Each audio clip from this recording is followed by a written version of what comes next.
या देवी सर्वभूतेषु माँ चन्द्रघण्टारूपेण संस्थिता नमस्तस्यै नमस्तस्यै नमस्तस्यै नमो नमः। दोस्तों, माँ दुर्गा की तीसरी शक्ति है चंद्र घंटा और नवरात्रि के तीसरे दिन इसी देवी की पूजा आराधना की जाती है।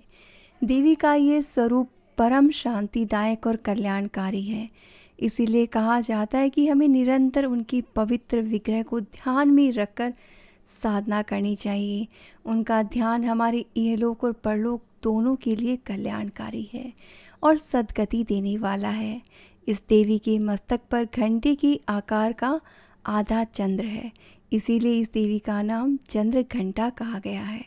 इनके शरीर का रंग सोने के समान बहुत चमकीला है। इस देवी के 10 हाथ हैं। वे खड्ग व अन्य अस्त्र शस्त्र से विभूषित हैं। सिंह पर सवार इस देवी की मुद्रा युद्ध के लिए उद्यत रहने की है। इसके घंटे सी भयानक ध्वनि से अत्याचारी दानव, दैत्य और राक्षस कांपते रहते हैं। नवरात्रि के तीसरे दिन इन्हीं देवी की पूजा का महत्व है। इस देवी की कृपा से साधक को अलौकिक वस्तुओं के दर्शन होते हैं, दिव्य सुगंधियों का अनुभव होता है और कई तरह की ध्वनियाँ सुनाई देने लगती है। इन क्षणों में साधक को बहुत सावधान रहना चाहिए। इस देवी की आराधना से साधक में वीरता, निर्भयता के साथ ही सौम्यता और विनम्रता का भी विकास होता है। इसीलिए हमें चाहिए कि मन, वचन, कर्म के साथ ही काया को विहित विधि विधान के अनुसार परिशुद्ध पवित्र करके चंद्र घंटा के शरणागत होकर उनकी उपासना और आराधना करनी चाहिए। इससे सारे कष्ट दूर होते हैं और सहज ही परम पद के अधिकारी हम बन जाते हैं। दोस्तों, ये देवी का स्वरूप अत्यंत ही कल्याणकारी है। दोस्तों, इस कल्याणकारी स्वरूप की पूजा कैसे करनी है वो जान लेते हैं। दोस्तों, रोज़ की जो पूजा होती है वह नवरात्रि की सेम ही रहती है, लेकिन जो फ़र्क होता है वो हर देवी के मंत्रों का होता है, भोग का होता है और जो अर्पित की हुई वस्तुएं होता है उनका होता है। दोस्तों, चंद्र घंटा की पूजा में आपने कमल के फूलों का इस्तेमाल करना चाहिए। माँ को कमल के फूल आपने अर्पित करते हुए मंत्र बोलने चाहिए। साथ ही नैवेद्य या भोग के लिए आपने दूध या दूध से बनी हुई मिठाइयों का भोग लगाना चाहिए। आप खीर का भी भोग लगा सकते हैं। दोस्तों, खीर बनाने की सही विधि के लिए भी आप एक बार डिस्क्रिप्शन चेक कर सकते हैं। पूरे विधि विधान से दोस्तों पूजा करने के साथ मंत्रों का आपने विशेष ख्याल रखना है। दोस्तों, चंद्र घंटा की उपासना के लिए विशेष मंत्र है। दोस्तों, माँ को पुष्प अर्पित करते हुए आपने मंत्र बोलना चाहिए।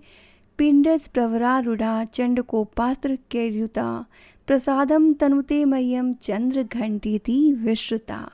और साथ ही माँ के बीज मंत्र ओम ऐं ह्रीं क्लीं, ओम ऐं ह्रीं क्लीं, इस मंत्र के साथ में आपने माँ का ध्यान करना चाहिए और इस बीज मंत्र की कम से कम 1 माला का आपने जप करना चाहिए। हो सके तो कम से कम 3 माला आप करते हैं तो बहुत ही अच्छा रहता है। दोस्तों, साथ ही माँ के विभिन्न मंत्रों का आप जाप करें और नवार्ण मंत्र का आप जितना हो सके उतना आप जाप करें।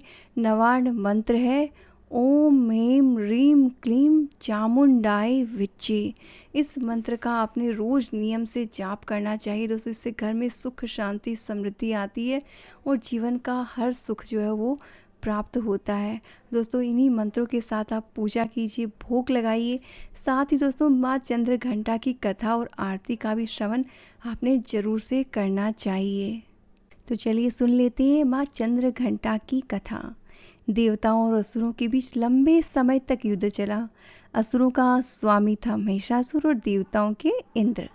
महिषासुर ने देवताओं पर विजय प्राप्त कर इंद्र का सिंहासन हथिया लिया और स्वर्ग लोक पर राज करने लगा। इसे देखकर सभी देवतागण परेशान हो गए और इस समस्या से निकलने का उपाय जानने के लिए त्रिदेव ब्रह्मा, विष्णु और महेश के पास गए। देवताओं ने बताया कि महिषासुर ने इंद्र, चंद्र, सूर्य, वायु और अन्य देवताओं के सभी अधिकार छीन लिए हैं। उन्हें बंधक बनाकर स्वयं स्वर्गलोक का राजा बन गया है। देवताओं ने बताया कि महिषासुर के अत्याचार के कारण अब देवता पृथ्वी पर विचरण करते रहे हैं और स्वर्ग में उन्हें स्थान नहीं मिल रहा है। यह सुनकर ब्रह्मा, विष्णु और भगवान शंकर को अत्यधिक क्रोध आया। क्रोध के कारण तीनों के मुख से ऊर्जा उत्पन्न हुई और देवगणों के शरीर से निकली ऊर्जा भी उस ऊर्जा से जाकर मिल गई। ये 10 दिशाओं में व्याप्त होने लगी।